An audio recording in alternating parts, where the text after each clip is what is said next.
परिवार बट जाता है, अलग अलग हो जाया करते हैं। एक बात ध्यान, एक आदमी ने मुझसे कहा कि अगर मां बाप की जिम्मेदारी लड़कियों पर आ जाए, अगर मां बाप की जिम्मेदारी लड़कियों पर आ जाए तो इस देश में एक भी वृद्धाश्रम दिखाई नहीं देगा। ध्यान रखिए, अगर मां बाप की जिम्मेदारी लड़कियों पर आ जाए तो इस देश में एक भी वृद्धाश्रम दिखाई नहीं देगा। लड़के ने कहा अगर सभी लड़कियां सास ससुर को मां बाप का दर्जा दे दें तो देश में एक भी वृद्धाश्रम दिखाई नहीं देगा। पूरी दुनिया में कहीं भी वृद्धाश्रम के दर्शन नहीं हो। ध्यान रखना, एक लड़की मां बाप की चिंता करती है, सास ससुर की नहीं करती। यदि हर बेटी सास ससुर को माता पिता समझने लगे तो हिंदुस्तान तो क्या पूरी दुनिया में वृद्धाश्रम बंद हो जाएंगे, हर घर स्वर्ग में परिवर्तित। दोनों की जिम्मेदारी, लड़कों की भी जिम्मेदारी है और लड़कियों की भी घर को स्वर्ग बनाने। एक नारी संकल्प कर ले कि किसी भी परिस्थिति में मैं अपने परिवार को टूटने नहीं दूंगी। क्यों टूटता है परिवार? शादी करके आती हैं आप, बहू बनकर आती हैं, परिवार के टूटने का कारण क्या है? किसी ने कुछ कह दिया, आप ऐसे बाहर हो जाते हैं, सहन शक्ति नहीं है, धैर्य नहीं है। हमको उसने ऐसा क्यों बोल दिया? अरे बोल दिया तो बोल दिया। लखनऊ के नवाब के बेटे अभी जाके देखो, जो कभी नवाब बने घूमा करते थे, आज उनके बेटे रिक्शे चला रहे, तांगे चला रहे हैं। ध्यान रखना, आदमी की जिंदगी का कोई भरोसा नहीं है, कब राजा को रंक बना दे और कब रंक को राजा बना दे। क्या हुआ? दो बात, ये महिलाएं पर्युषण पर्व आ रहे हैं, 10-10 उपास करेंगी। कुछ महिलाएं 16 कारण के 30-30 उपास कर रही हैं, कुछ 28 के उपास किया करती हैं, 10-10 उपास कर लेती हो आप लोग। आपसे बड़ा निवेदन है मेरा, बड़ी विनम्रता के साथ, 10-10 उपास में आप भूख सहन कर लेती हो, प्यास सहन कर लेती हो कि नहीं? भूख प्यास सहन कर लिया तो आपका उपास हो गया। लेकिन मेरा आपसे निवेदन है, भूख सहन ना हो तो कोई चिंता की बात नहीं है, प्यास सहन ना हो तो कोई चिंता की बात नहीं है। मैं तो कहता हूं उपास नहीं होता तो मत करो, अरे 2 रोटी खा लो लेकिन प्रेम की जिंदगी जियो अपने घरों में, नफरत का वातावरण मत।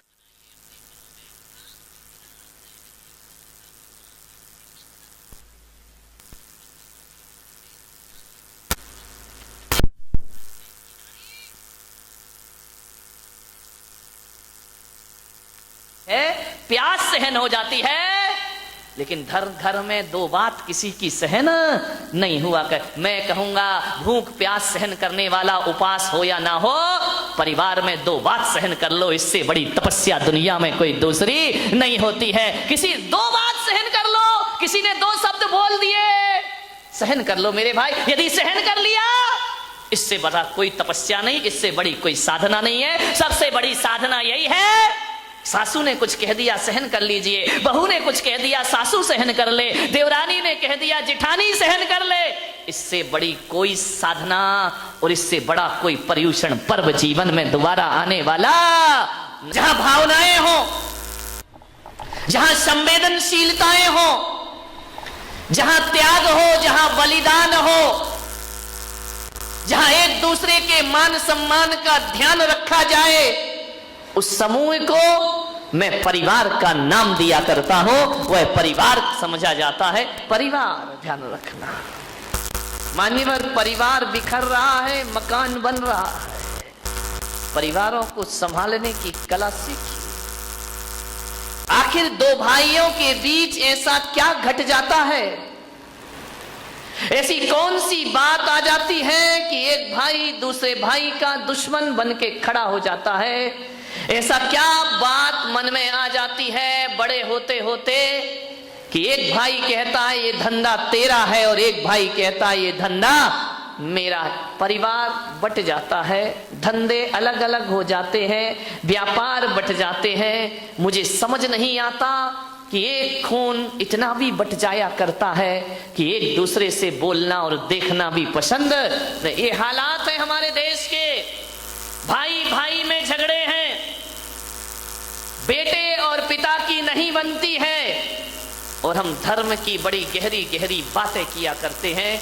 मान्यवर, जिस परिवार में 2 भाई साथ साथ रहा करते हैं, जिस परिवार में 4 भाई साथ साथ रहा करते हैं, जिस परिवार में एक दूसरे के बच्चे ये नहीं बताते कि ये मेरे चाचा का लड़का है, ये मेरे ताऊ का लड़का है, वह परिवार जिसमें दादा दादी भी साथ रहा करते हैं, एक बात ध्यान रखना, धरती का इससे बड़ा स्वर्ग दुनिया में कोई दूसरा नहीं हुआ करता है। और जहां भाई भाई से बोलचाल ना हो, जहां देवरानी जिठानी एक दूसरे से देखना पसंद ना करें, माँ बाप के रहते रहते 2 भाई अलग हो जाएं, तो इससे बड़ा नरक दुनिया में कोई दूसरा नहीं हुआ करता। नरक है वो परिवार जहां रिश्ते आपस में बात नहीं किया करते हैं। कभी कब्रिस्तान को देखा है? देखना किसी शमशान को, कब्रिस्तान को, वहां एक कब्र दूसरी कब्र से ज्यादा दूर नहीं होती है। कितने 1 फीट 2 फीट दूर होगी। एक मुर्दा लेटा है, उसके बाजू में दूसरा मुर्दा लेटा है, फिर थोड़ा चलो तीसरा मुर्दा लेटा है।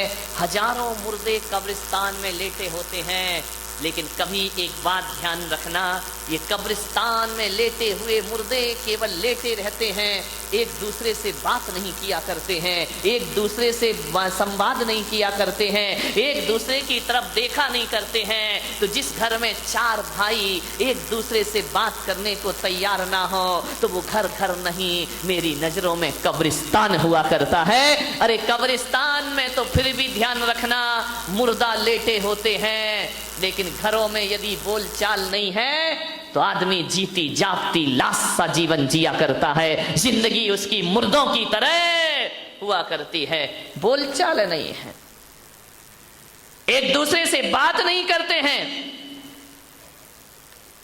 मेरे देश की संस्कृति ये कलात्मक इमारतें नहीं हैं, कुतुब मीनार, ताजमहल, अजंता एलोरा की गुफाएं, लाल किला, ये मेरे देश की संस्कृति नहीं है मेरे भाई। यदि ये मेरे देश की संस्कृति हो जाएगी तो मेरा देश तो पत्थरों का देश हो जाएगा। लेकिन भारत पत्थरों का देश नहीं, ये संवेदनाओं का देश है, ये दिलों का देश हुआ करता है। हमारी पहचान क्या है? हमारी पहचान है मेरे देश की धरती सोना उगले उगले हीरे मोती। कौन सा सोना उगलती इस देश की धरती? कौन सा हीरा मोती उगलती है इस देश की धरती? हाँ, इस देश की धरती ने ये कंकड़ पत्थरों के हीरे मोती को महत्व नहीं दिया।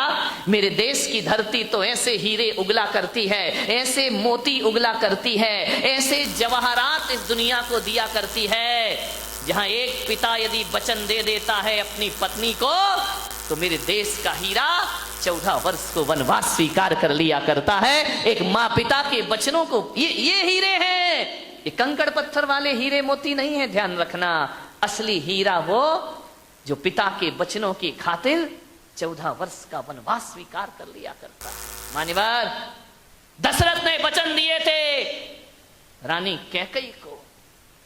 विचार करिए आप, उसकी जगह आज का बेटा होता तो कहता कि आपने अपनी पत्नी को वचन दिया है, उसे मैं क्यों भोगूं, मैं क्यों वनवास जाऊं, मैं क्यों जंगल जाऊं। आप पत्नी के प्रेम में पत्नी को वचन दे गए तो बेटा वनवास जाएगा। और वो भी ध्यान रखना, कितना महान हीरे मोती थे वो, जिन्होंने ये भी नहीं कहा कि कौन सा तुमने हमारी सगी माँ को वचन दिया है, अरे सौतेली माँ को वचन दिया है, उसे निभाने हम क्यों जाएंगे, हम क्यों तुम्हारे नहीं कहा। असली हीरे मोती ये हैं हमारे देश के, ध्यान रखिए।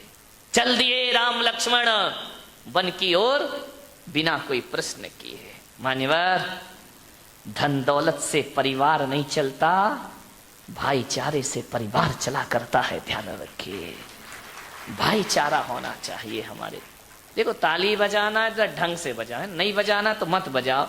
अब बजा भी रहे हो, आलस भी आ रहा है, जरा अच्छी बात लगे, दिल को छुए तो बजाइए, नहीं तो कोई जरूरी नहीं है। ध्यान रखिए मान्यवर, विचार करना है कैसे कैसे भाई हमारे देश में हुए हैं।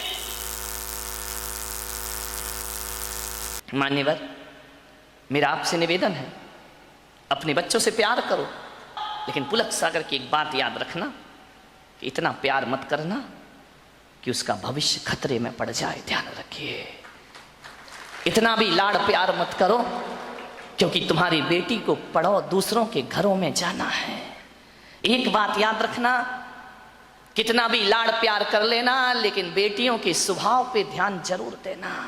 हकीकत में बताऊं तो 90% ससुराल खराब नहीं होती, 90% हमारी बेटी का स्वभाव खराब हुआ करता है। ध्यान रखिए, आपको विचार करना है।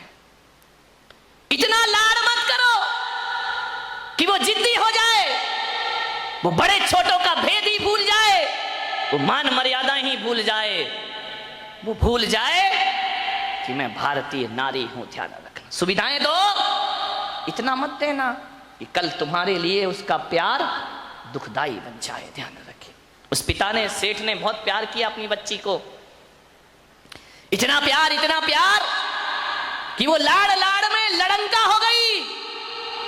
एक बात ध्यान रखना, लड़ंका बहू से घर नहीं चलता, लड़ंका नहीं प्रियंका चाहिए। ध्यान रखिए, विचार करिए, लड़ंका नहीं चाहिए, लड़ने वाली नहीं चाहिए, जो खुशियां बांट सके ऐसी बेटी अपनी बना करके तैयार करो।